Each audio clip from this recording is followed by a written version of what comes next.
Good morning. This is the Elections and Rules Committee on February 23rd. My name is Jacob Fry, and I am the chair of this committee, and I am joined by a quorum of the council, including colleagues Goodman, Quincy, Yang, Johnson, Reich, Kano, and Gordon. Colleagues, we have just one item on the agenda for today, which is a recap of the ordinance which was passed last September dealing with voter registration and is to be enacted a week from, I believe, today on March 1st. And here to present is our city clerk, Mr. Carl. Mr. Carl. Good morning, Mr. Chair, members of the committee. As indicated, I am here on behalf of our Elections and Voter Services Division to give you a status report about the launch of our new Tenant Notification of Voter Registration program. I'm excited to share some of the accomplishments that we've been able to achieve since our last presentation on this program. And at the start, I would like to offer our sincere thanks to the Secretary of State and his office, as well as Hennepin County Elections, who have been great partners to us and incredibly supportive of this program. We could not have reached the accomplishments we have achieved without their contributions. And additionally, I'd like to recognize and thank our partners from the Regulatory Services Department who have helped with program implementation.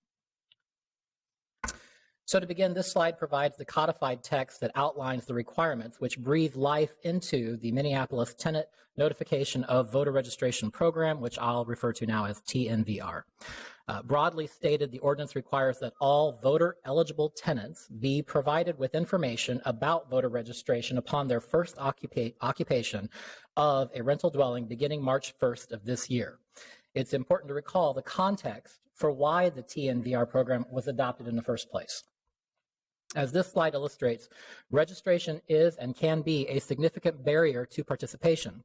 Studies have shown that there are disproportionate negative consequences for certain communities, including young and first-time voters, which also includes new citizens, mobile populations, which would include military service families, as well as families and individuals who are in transition or are living in shelters, and finally, communities of color.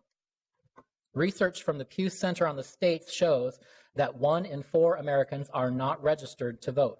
And to put that into perspective, in 2012's presidential election, that equaled approximately 51 million eligible Americans who were not registered and therefore were unable to participate. Add to that fact that 1 in 8 Americans have had or will have problems with their registration, which could ultimately prevent them from casting a ballot. So for the 2012 presidential election, that equated to approximately 24 million inaccurate registrations. So as you can see, registration remains one of the biggest obstacles to full enfranchisement, and it continues to create barriers for voters today. One of the reasons that registration creates disproportionate burdens on the demographic communities that I've already identified is because these individuals and their families tend to be more mobile than the average voter, and they move frequently. In fact, national statistics show that 1 in 6 Americans moves every year. And because registrations in the United States aren't portable, voters who move are at a higher risk of being dropped from registration rolls, which would then prevent them from casting a ballot or having their ballots rejected due to potential technical errors. A Harvard study noted that fully 1/3 of unregistered voters were those who had moved and simply failed to re-register at their new residential address. Greater disparities for highly mobile populations is particularly relevant to Minneapolis because more than half of our residents are renters, and higher rates of mobility are particularly impactful in parts of the city where voter participation rates fall below the citywide average. As a consequence, the city believes that providing tenants with information about registration is a critical first step toward ensuring the broadest access possible to the ballot box. At the same time that the ordinance was adopted, a staff directive was also approved, which ordered staff to engage with stakeholders in the process of formulating implementation and compliance policies. And this slide identifies the major issues that were identified for us by property owners and managers, as well as some of our staff concerns. First and foremost, we heard from stakeholders a question about the justification for this program. There were some who felt that Minneapolis should not transfer what was deemed a governmental function to landlords as a mandate. Secondly, concerns were expressed about the extent of the responsibilities that would be placed on landlords. For example, were landlords going to be required to actually register their tenants? Were landlords going to be required to collect and submit voter registration forms? Or would landlords even be required to ensure that their tenants participated in elections by going and casting a ballot? Finally, there were issues raised as to the administrative burden that this program might put on landlords, and in particular, the expressed preference of offering choices. For example, whether we had to use paper printed forms or whether there could be an electronic option for some landlords. Landlords expressed a desire for maximum convenience to offset any perceived additional burdens to comply with the program. So to the issue of program justification, I'd simply reiterate that the city finds public interest in assuring that all eligible voters have access to the ballot box in order to participate if they choose to do so. Again, Minneapolis is a community where more than half of our residents are renters, and the obvious nexus for us is that connection and the transaction between a tenant and the landlord. By leveraging that connection, we help to ensure that tenants who may be eligible voters are provided notice of their right to register, as well as information about how to complete that first step in the two-step process of voting. So to be very clear, the TNVR program does not put any responsibility on the landlord to register anyone, including his or her tenants, to prepare registration lists or to collect or submit registration forms, to verify tenants that completed a registration form, or to take any actions with respect to whether a tenant chooses to participate in an election or not. In fact, the city specifically does not want our landlords involved in those types of interactions. The TNVR program merely requires landlords to pass along information that's provided by the city at no charge to the property owner, giving details about the registration process to their first-time tenants who are potentially eligible to vote. In the simplest of terms, the program requires that landlords give out information to their tenants on first occupancy, and that's it. To offset that burden, staff worked to accommodate the request that the city provide notice information in both printed and electronic formats, so that landlords could use whichever format best suited their existing business practices. The Elections and Voter Services Division partnered with the Secretary of State's team and the Hennepin County Elections team to address handling procedures for printed and electronic notices, as well as how to track that information so that we can monitor and report on the success of the program. This slide outlines the project timeline. It shows that the ordinance was enacted in September 2015, as you mentioned, Mr. Chair. Since then, staff developed the notice materials and the distribution and tracking procedures with our state and county partners. A first communication about the approaching effective date was distributed to more than 13,000 property owners on January 25th. A second communication to property owners was sent out beginning February 11th, which included the specific program details. A website was created, which I'll preview in just a moment, that provides a centralized spot for property owners and managers, as well as tenants, to access details about the TNVR program. And again, as mentioned, the program becomes effective 1 week from today on Tuesday, March 1st. So what exactly is required in terms of the notice that has to be given to tenants? As this slide indicates, every tenant should receive 2 documents as part of the required notice. First, a voter registration information sheet from the city's Elections and Voter Services Division. This information sheet explains the program, the tenant's rights to be informed of registration processes, how to access information, and key election dates for that specific year in the overall 4-year election cycle. Second, a voter registration application, which is provided by the Secretary of State's office. By providing the actual registration application to each tenant, the city hopes to facilitate the registration process. If a tenant needs to register, they simply complete and submit the form. Landlords can provide printed copies of both documents or can give tenants the same information as a single packet in electronic format. Tenants can then use the paper application or the links in the electronic packet to complete their registration. And you should have at your seats on the dais, we've given each of you a copy of the documentation. So this is what it looks like. This is what we hand them. They get 2 pieces of paper. The first one, as I mentioned, is the voter registration information sheet, has our masthead on it, and it explains to the voter very clearly what their rights are. Welcome to your new home. You have the right to be informed that you can register. Please register as a new resident and a new address. And it also tells them the dates with that year's election. So the primary for 2016 is noted, and the general election. And then, again, more information about how to get information from our website and other resources. And then there's the actual registration application from the Secretary of State's office. So Mr. this Carl, is what goes out. Just really briefly, I know Councilmember Cano has a question about this particular topic and specifically the information packets that were sent out. Yep. Councilmember Cano. Thank you, Mr. Chair. So I'm reading here some of the statistics regarding the total number of mailers released in specific languages. And I wonder if you could just kind of walk me through the process so that I can better understand how someone requests a packet in a different language. Is that something that they request of the landlord, and then the landlord requests that to us? And also, what information is given to them in that language? Are we saying that this mailer comes in different languages, or are we saying that this mailer comes in different languages? Good question. So, Mr. Chair and Councilmember Cano, the way that the statistics sheet that was also provided at your desk, and I'm going to put this on the overhead because it's not online, what we got was some information from our first mailer that went out. It's actually the second mailer that went out when we included the material. So the first mailer that went out simply provided notice, hey, remember, this is the program that's been adopted and it becomes effective March 1st. And Mr. Carl, just to be clear, the first mailer that went out was addressed simply to the landlords and not to the tenants, correct? All of our mailers have been given to the property owners or managers, which are the landlords. None of our mailers have gone to tenants directly because it's the landlord's responsibility to pass that on to the tenant.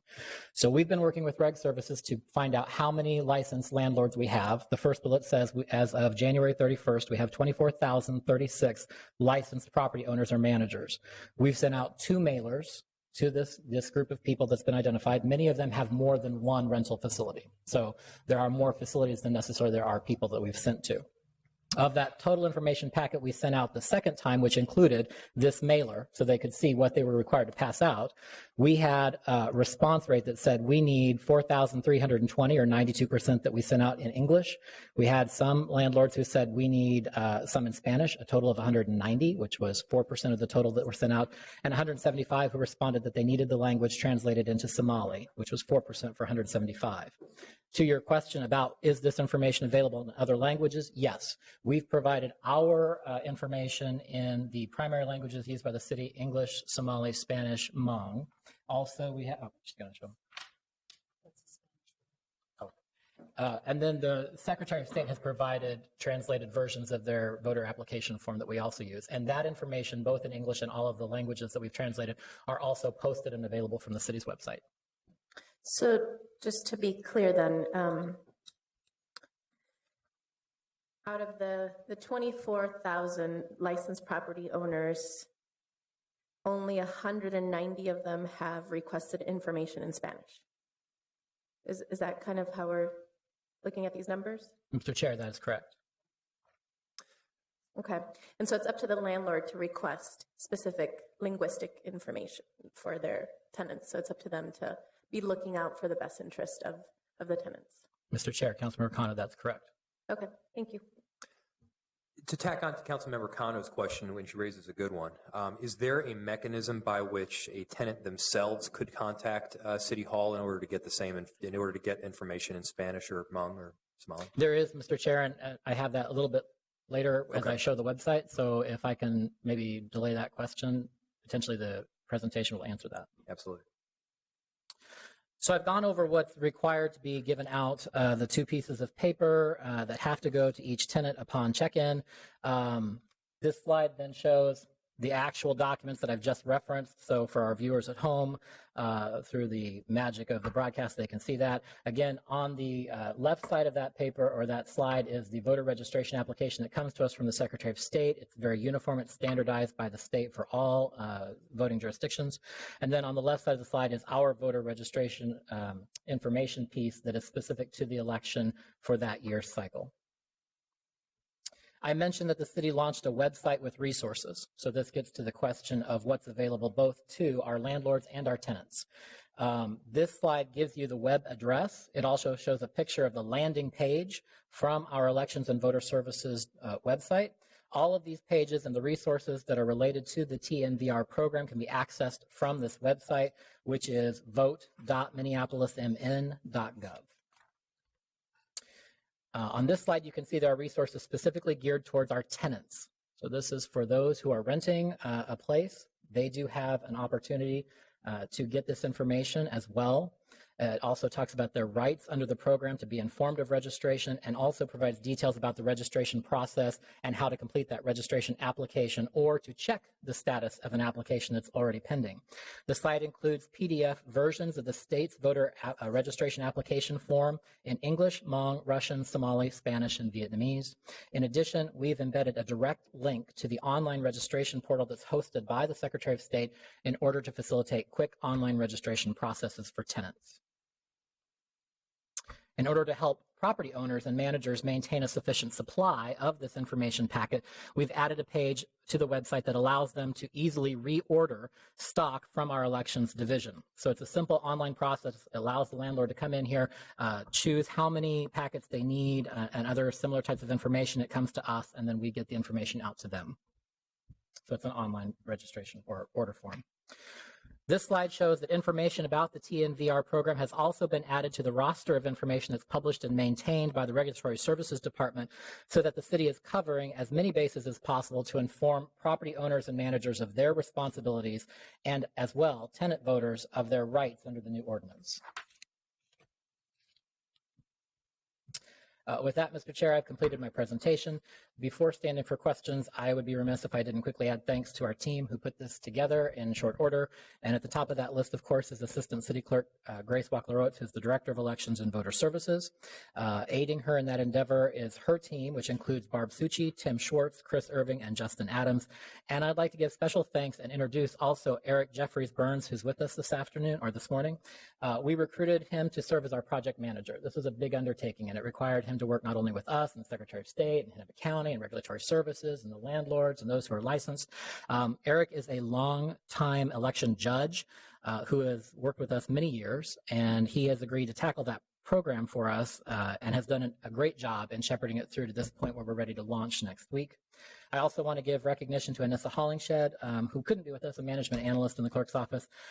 She wears very many hats, but one of the things she did was sort of come up with the idea that this might be something for us to do to help close the gap of those who are eligible to vote, but for purposes of registration might have difficulty getting that done. And so when we brought that forward, that came through Anissa. And of course, then Mr. Chair, thanks to you for your vision and encouragement in bringing that forward through the council process and bringing us through to today. We look forward to the program becoming effective next Tuesday.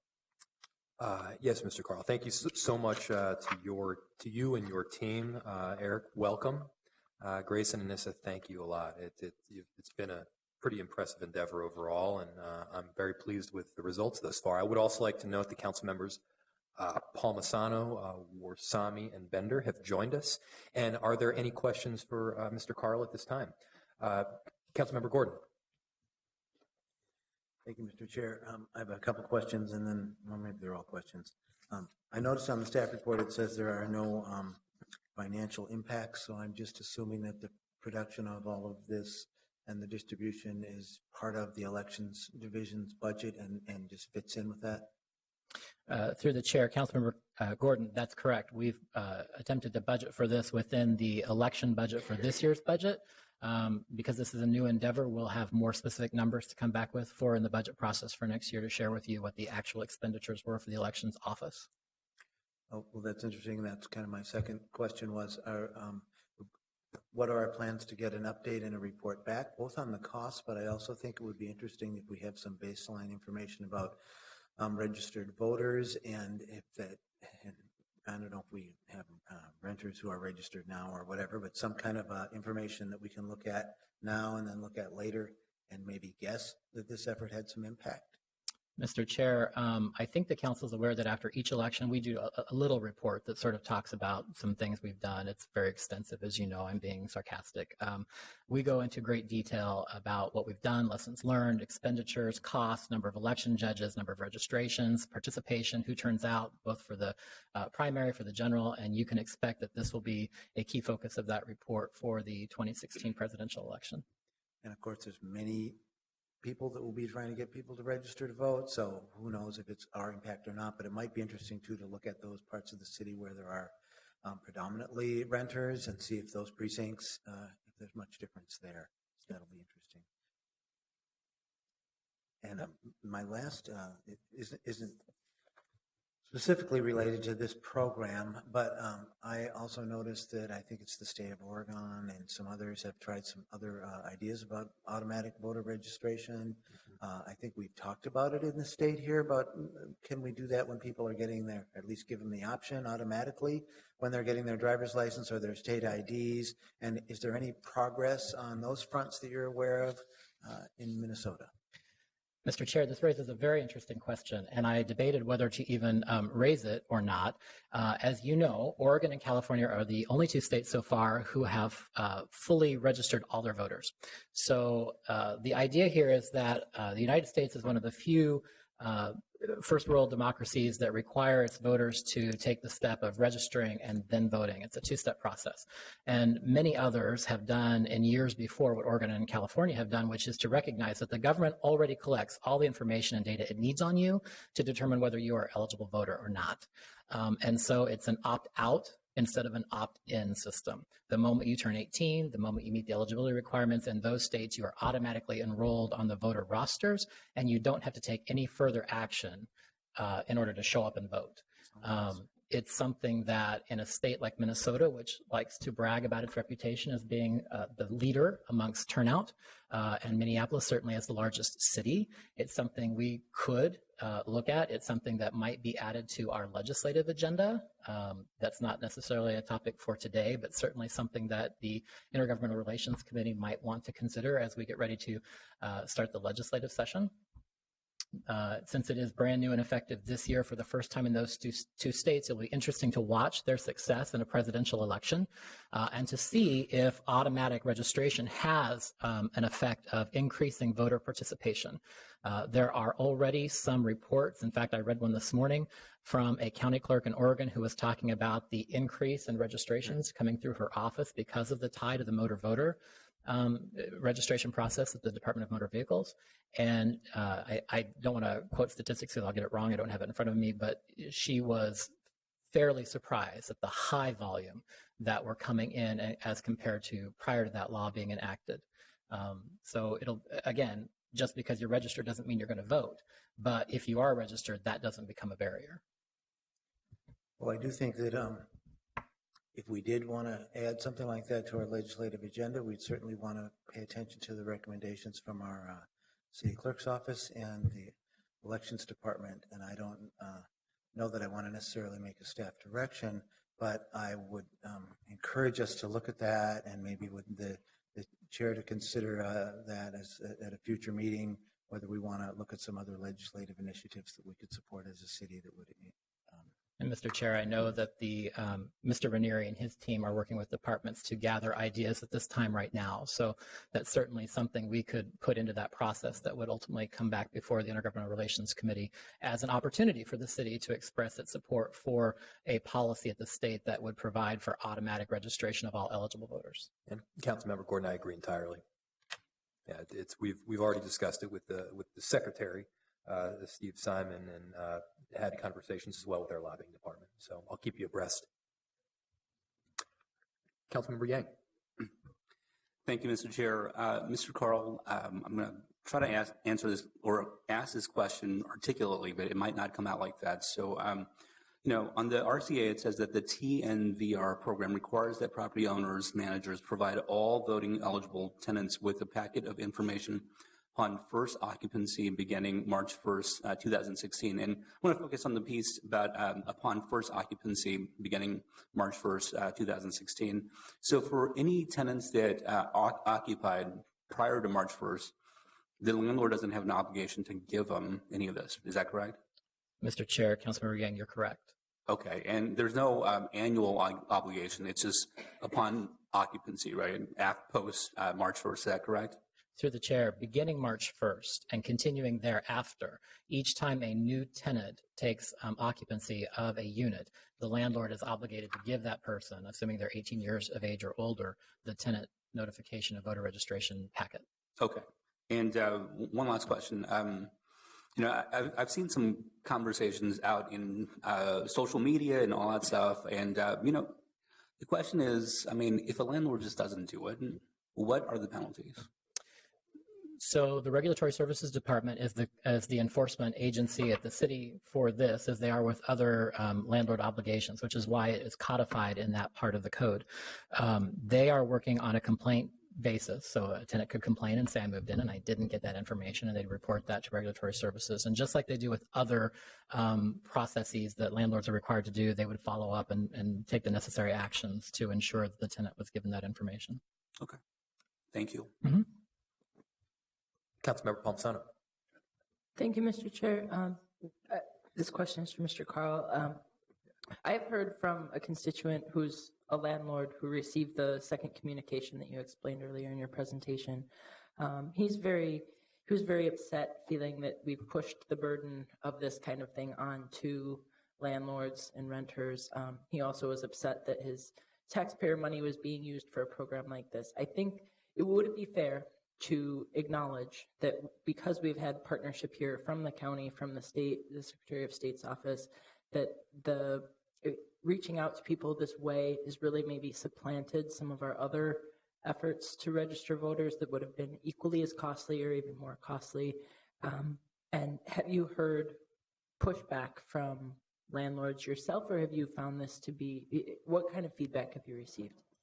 Mr. Chair, I know you also have had some of these contacts as the chair of this committee. I would characterize the contacts in two ways.